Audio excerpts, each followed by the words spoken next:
अस्सलाम वालेकुम, मैं हूं इजाज शरीफ और आप देख रहे हैं क्यों न्यूज। 2018 में इमरान खान पर एस्टेब्लिशमेंट के दाएं जानिब खड़े होने का इल्जाम था और उस वक्त ये कहा जाता था कि इमरान खान एस्टेब्लिशमेंट की वजह से आए हैं, इनको तो बस आगे लाना था और ले आए हैं, ये सारी प्लानिंग के तहत आए हैं। एस्टेब्लिशमेंट की मदद का इनके ऊपर पक्का इल्जाम टप्पा लग चुका था।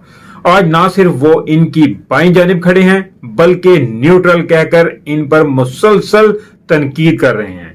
इसके बावजूद ये नताइज आए हैं। इसका ये मतलब हुआ, अब देखें कि दूसरी जानिब भी देख लें, पीएम जमातें और ब्यूरोक्रेसी, यहां तक कि अदलिया में इन लोगों के केस लगे हुए हैं, तो इन सब की मुखालफत मोल लेते हुए अभी भी ये रिजल्ट निकल रहे हैं। मतलब है कि इमरान खान के साथ ये 22 करोड़ अवाम खड़ी है, तभी ये नतीजे निकल रहे हैं कि इतनी भारी अक्सरियत से जीतना और अबद शेर अली जैसे को उसके घर में हराना ये कोई आम बात नहीं है। कामयाबियों से ये तो पता लग गया कि अवाम किसके साथ है।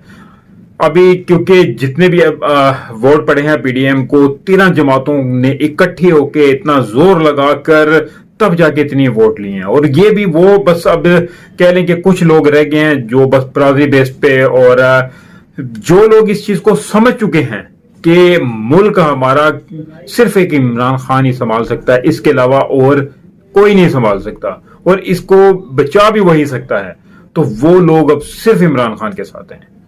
तो देखते हैं फाइनल नताइज क्या निकलते हैं। अब उनकी इंतजार है, जो ही कोई रिपोर्ट आती है तो इंशाल्लाह आप दोस्तों से जरूर शेयर करूंगा। तब तक के लिए मुझे इजाजत दीजिए, मिलते हैं अगले वीडियो। जिस दोस्त ने मेरा अभी तक चैनल सब्सक्राइब नहीं किया, चैनल को सब्सक्राइब जरूर कर दे और बेल आइकन का बटन भी जरूर दबा दे ताकि मेरी हर नई